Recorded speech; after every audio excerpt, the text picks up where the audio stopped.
Simula ngayon, magvi-video na ako kasi kapag rini-report nila yung page ko, nawawala yung mga post ko. So, kailangan i-video ko na siya para meron siya sa TikTok at masisave nyo kung ano yung mga sinasabi ko. Napapansin nyo na hindi na nila hinahamon si PBBM na magpa-hair follicle test? Kasi si Baste bumalik na sa droga. Nagda-drugs na siya. Pansinin niyo ang mukha ni Baste, pansinin niyo yung way ng pananalita niya, yung bibig niya. I've been there. Lahat ng droga na gamit ko, nasubukan ko nung nasa Japan ako.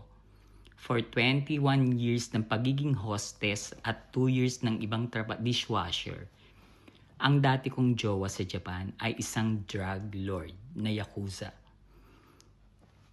Kulangot lang sa akin yung mga pinakikita ng mga sa news ng mga addict na yan. Diyos ko, nakakita na ako ng mali-maletang drugs, iba't ibang klase.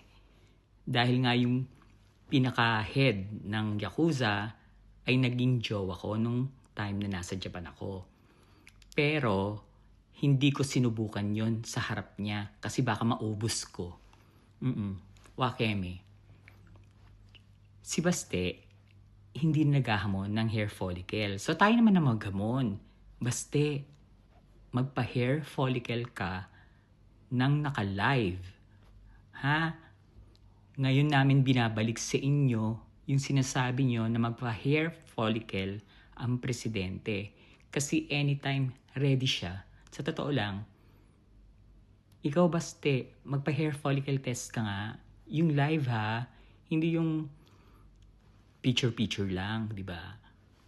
Bumalik siya sa pagdodroga kasi stress na siya.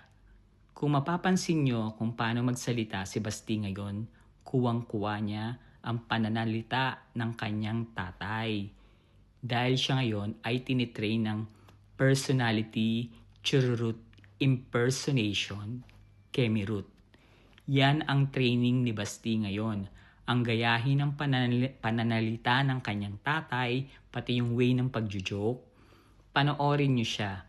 Digong na digong, which is ayaw niya. Nahihirapan siya, na-stress siya, so bumalik siya sa drugs. Hindi to chismis, totoo to. Pansinin nyo at itanong nyo kay Baste kung anong training ang ginagawa sa kanya ngayon. Diba? Pasabog, no?